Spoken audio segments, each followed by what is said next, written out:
I only looked away for a brief moment, but when I looked back, something had changed. Something wasn't right.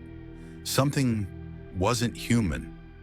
For centuries, people have whispered terrifying stories about changelings, strange, unnatural children left behind when the real ones were stolen.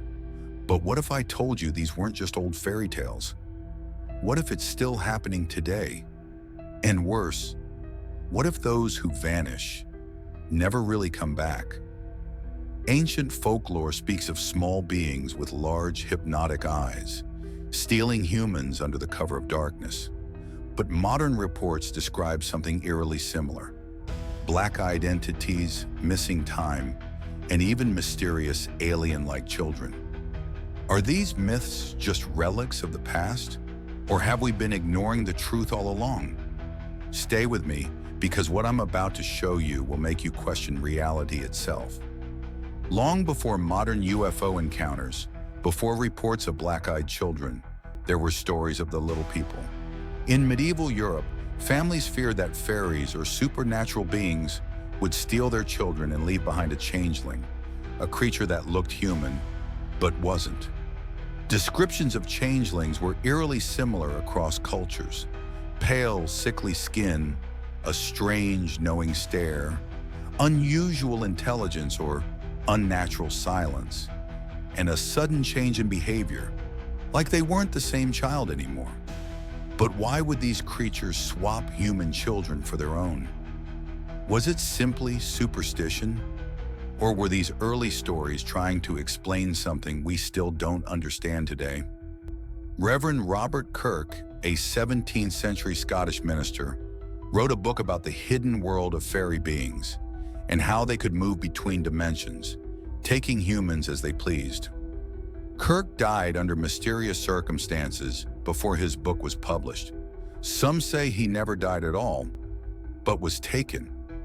Could changelings have been an early attempt to explain what we now call alien abductions? And if that's true, then where were the real children taken? For every terrifying story of a changeling, there's an even more disturbing mystery: the missing ones. Sometimes they came back, but they were different. In Irish and Scottish folklore, children who vanished were said to have been taken to fairyland, a place beyond time where they lived among beings that were not human. Now fast forward to today. The people who report alien abductions tell an almost identical story. They describe a strange, dreamlike world where time doesn't move normally, beings with large, black, piercing eyes, and experiences of being examined, studied, and then returned. Many abductees claim they were taken as children, sometimes multiple times throughout their lives. They report seeing hybrid children, beings that are almost human, but not quite. Is this just a coincidence, or have the changelings never stopped coming? Now here's where it gets even stranger. If you think this is all folklore and fantasy, let me introduce you to a case that even science couldn't explain. In 1999, Robert Ripley, the famous collector of the bizarre, showcased something that defied belief: a 6-inch humanoid body. It wasn't a hoax. It wasn't a deformed monkey. Scientists ran DNA tests and found it had 10 pairs of ribs instead of 12. Its skull shape had no known match in human biology, and 9% of its DNA didn't match anything in the scientific database. The conclusion? It was closer to human than chimpanzees, but not fully human. If beings like this existed before, could they still be here now? And if these were real hybrid creatures, then the question becomes, who made them? And more importantly, why? In recent years, terrifying encounters have been reported all over the world. People describe strange children appearing at their doors at night, asking to be let in. Their eyes are completely black. They speak in an unnatural, robotic tone. They give off a feeling of pure dread. Those who have let them in report strange experiences, missing time, memory lapses, and the feeling of being watched afterward.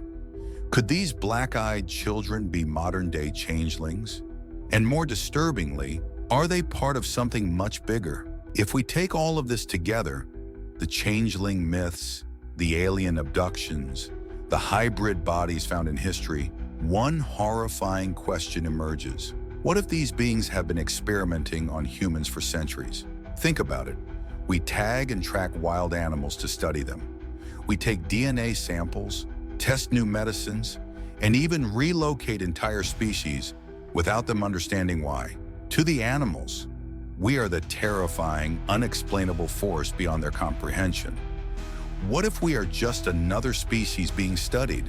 What if we've been caught, tagged, and released without a clue why? And if that's true, what's the end goal? Every culture has stories of mysterious disappearances, of beings that take humans and replace them with something else.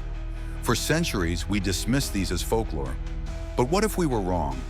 What if, hidden beneath these old stories, we've been ignoring the truth? Maybe the changelings never left. Maybe they've always been here, watching, waiting. And the real question we should be asking isn't whether they exist. It's, how many of them are already among us? We like to believe that we understand the world, that history is just stories, that science has all the answers. But sometimes, the past warns us about the future. If the changelings were real, if the missing never truly come back, then who's really human? And more importantly, are you sure you are?